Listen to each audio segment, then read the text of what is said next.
Yeah, just that. First of all, congratulations to Regis, the players and the staff and the supporters of Sunderland Football Club.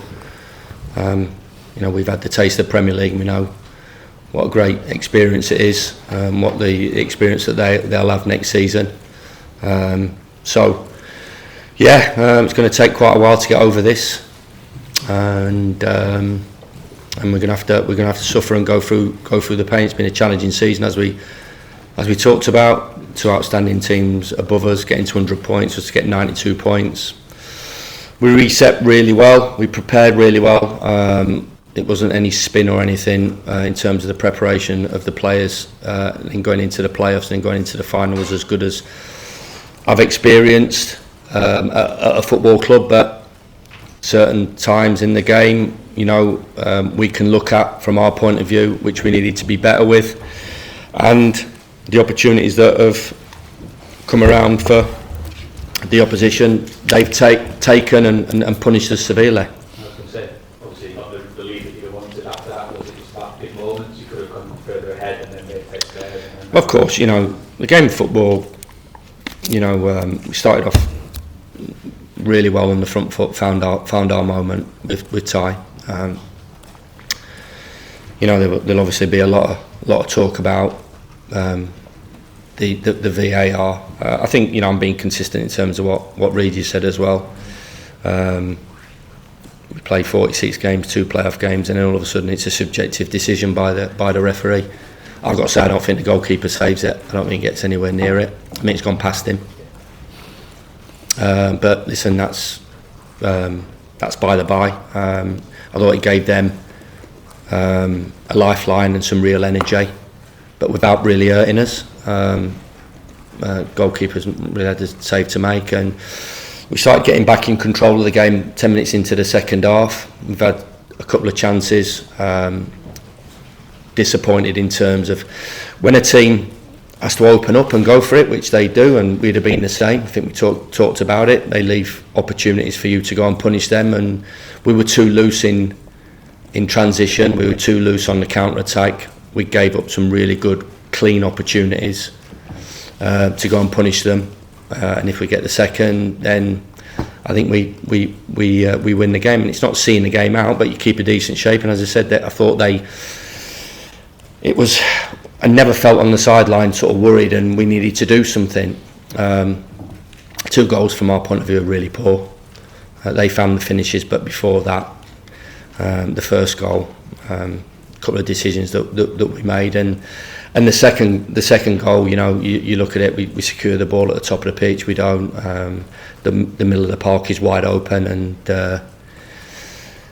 it's amazing what the stories sort of bring up. A local lad who's on his way to Brighton counters and finds a fabulous position and a finish, and then the game's gone past us. It's 97, 98 minutes, so fairy tale stuff for the boy and Sunderland, and from us, as I said, it's going to take quite a while to get over. I was going to say, the movie there will obviously be on the station. What's been the sort of general theme of the message, not specific, but what's been the... I've not talked to the players. You're going to have to suffer. We're going to have to suffer all the, coaches, players, managers, most importantly supporters. I thought there's real energy about our support after the final game of the season, rolling into the playoff games, and even today. But you've got to put teams to bed, and you've got to be clinical, and you've got to be tidier, and you've got to be smarter. We weren't smart in terms of our organisation on the second goal. You're into the 97th minute of a game, and we're sort of strung across the middle of the park, and the boy finds an enormous amount of space to counter and break on us. Sitting as a 4-4-1 or sitting as a 4-4-5 really, and see that final 30 seconds out or minute, because Anel was potentially coming back on. We didn't really want to make a decision on Anel because of the importance of substitutes in extra time. We had that ability to bring one on, and we'd have had the ability to bring another one on, and I think that would have been a crucial point. But to lose it from that manner really stings. Maybe I don't know, maybe it's lack of inexperience or lack of experience or a bit of leadership, where we just see the game out till an outcome's on the pitch. But that wasn't to be, and they find a fabulous winner, and obviously it's chaos and pandemonium from their point of view, and an incredibly bitter and situation that we found ourselves in. This will obviously sting a lot, and the manner of it as well. I mean, in terms of, does the work start again tomorrow? We have a bit of time off. No, it doesn't. No, it's going to take quite a while to get over, but we're hardened as a manager who's played, the amount of games I played and managed the amount of games. This has not always been a fairy tale scenario career-wise. So I think you get judged on and how you handle your good moments, which you'll enjoy, and certainly Regis and the Sunderland players and the supporters will enjoy their day today, and rightly so. I think it's how you get over the disappointments and the things that go against you. We have to own that, because, as I said, if we'd have been tighter and smarter and we not conceded those poor goals, which is pretty unlike us, we have kept a load of clean sheets, and we've defended really well at times right the way through this season. But we find the counter attack and we score, or we find that final bit. But that's by the by. It's how you, as I said, how you deal with it. I've not talked to the players, but they'll be hurting.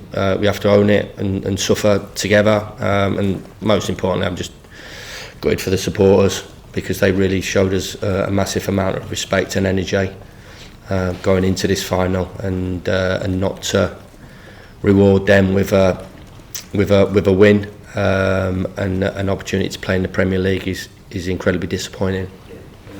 What does this mean now for the futures of the big players?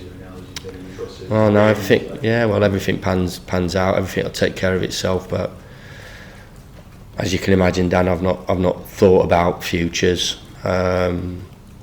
personally, or from a player point of view. Being an hour and a half after an incredibly low point of everybody's sort of careers, really. The players will be incredibly hurting. The support will be. The coaching staff will be.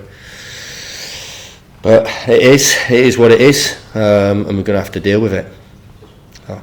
Chris, obviously player final defeats can go one way or the other. We've seen teams, Sunderland in the 90s losing the player final, win the league the next year, Leeds the same. How do you sort of get that reaction out of the players?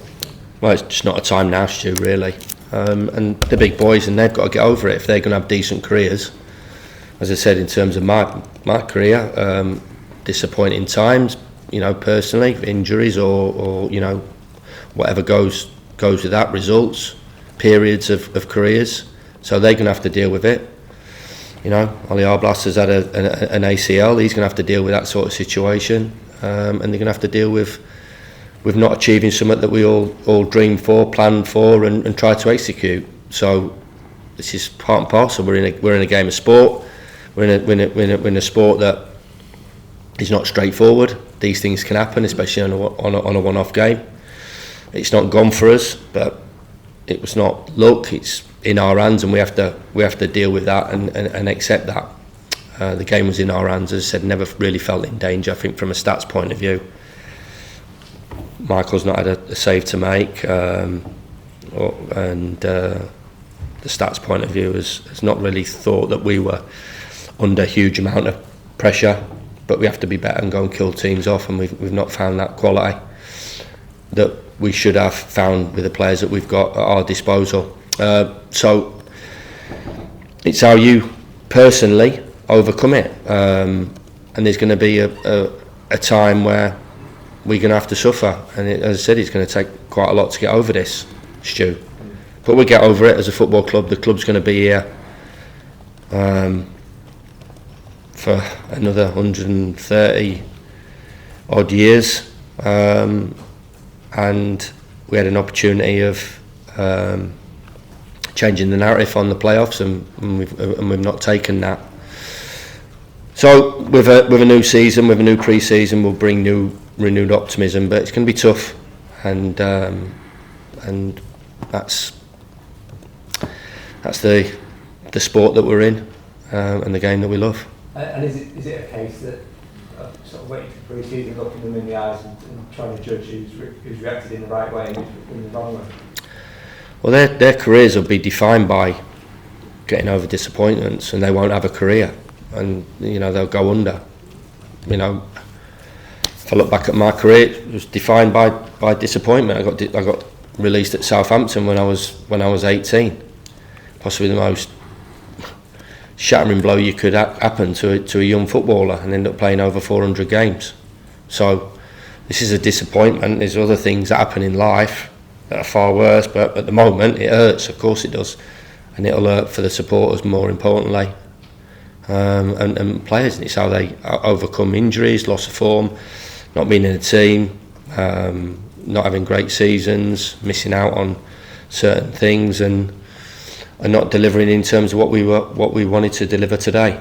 But happens in every sport, in every way of life, and it tests you. We've tried to build the football club on being resolute and tough, and character and culture, so that'll be tested.